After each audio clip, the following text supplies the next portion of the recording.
Today we're talking about something that many young designers rush through or completely overlook: sketching.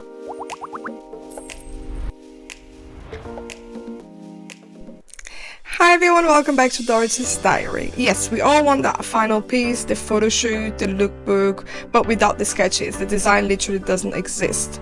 So let's break it down. There are different types of fashion sketches, and each one has a purpose in your collection development process. So the first one is the rough sketch. They spark. This is where the magic starts. Messy, sometimes disproportionate, but it captures the concept, the silhouette, the attitude, the vibe. It is your moment of inspiration turning into a visual.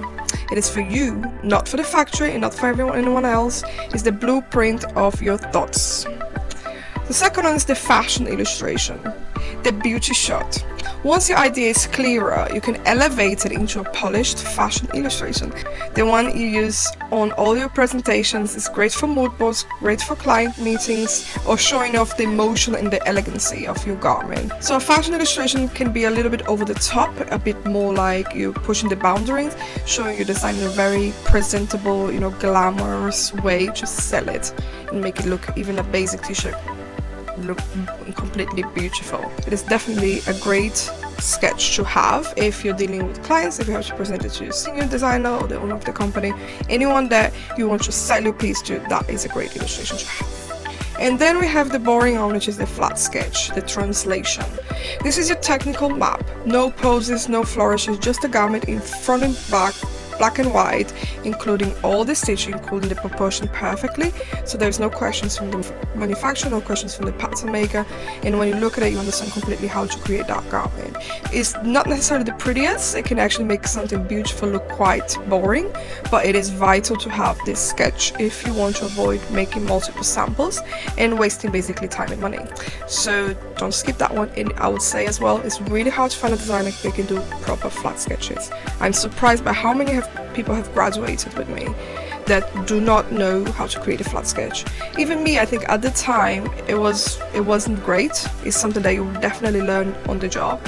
So this is an important one, and make sure you're doing research before you get someone to do it. And then we have something that I personally create, which is called the hybrid. It's my favorite. In my studio, I often do like a middle ground version. It's not fully flat, but it sits on the body so you can see the proportion, so I can use it to present to the clients. It has all the technical detail, all the stitching. The proportional, again, is there so you understand the length, how it fits on the waistline, on the hip line, and so on. And at the same time, if you show it to a pattern maker and a manufacturer, they will kind of understand it as well, because it has all the information, like I said, the stitching and everything kind of there for them to understand.